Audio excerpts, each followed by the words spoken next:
Hello everyone.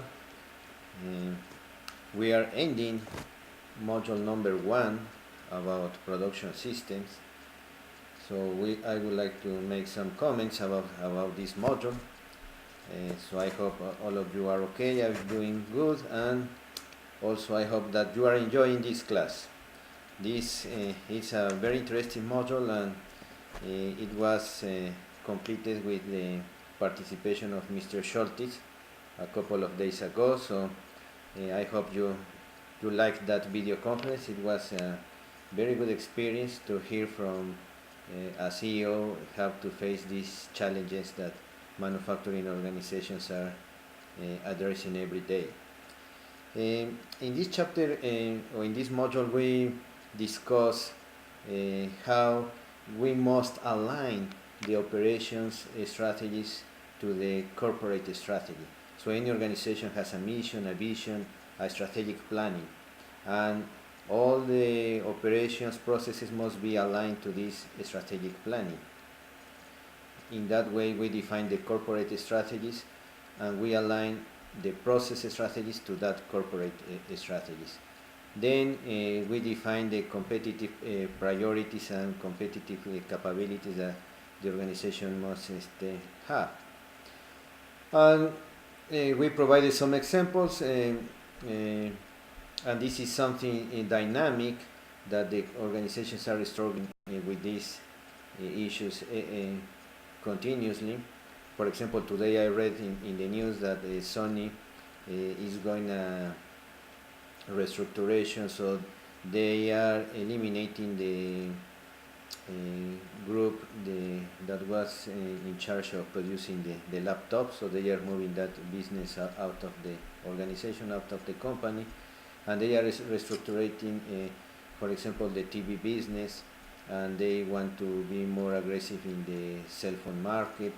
So the companies have to define how they are going to compete in this global market, and define the corporate strategies, and everything must be aligned to that corporate strategies, including the process strategies that we are interested on, because it's something that engineers we deal with that every day. Another example is, for example, Google. Google uses as differentiation the newness of products.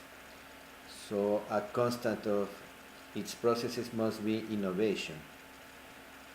And we have in the other side companies that have the same product in a constant way. For example, Coca-Cola, Pepsi-Cola, they keep the same product, so they don't compete with innovation. They compete with high quality, consistent quality, keeping the same product. So each organization, each company is different. Another good example is Amazon, Amazon.com. Amazon combines these two examples that I'm giving you. Amazon combines innovation because always is searching for new ways to provide a better service, and also always is looking for a continuous improvement, a continuous development, so the quality increases during time. So the service level that the company provides, it's getting better and better and better. So they combine quality issues, service level with innovation. So that's good because the organizations are dynamic. So we need to be part of these dynamics. So we need to be part of these teams developing new products, new services, always aligned to the corporate strategies. Also, we discuss the concept of productivity. That concept of productivity, the ratio between outputs and inputs, is very important, and it's a very basic performance measure, but that give us a good feedback about how the organization is doing, how the organization is behaving during time. So what we expect is that always we keep a trend of increasing productivity. A little bit more elaborated concept of productivity, it's multi-factor productivity, where we can combine different inputs to produce the one output. And at the end of the module, we review the different process strategies that we can manage.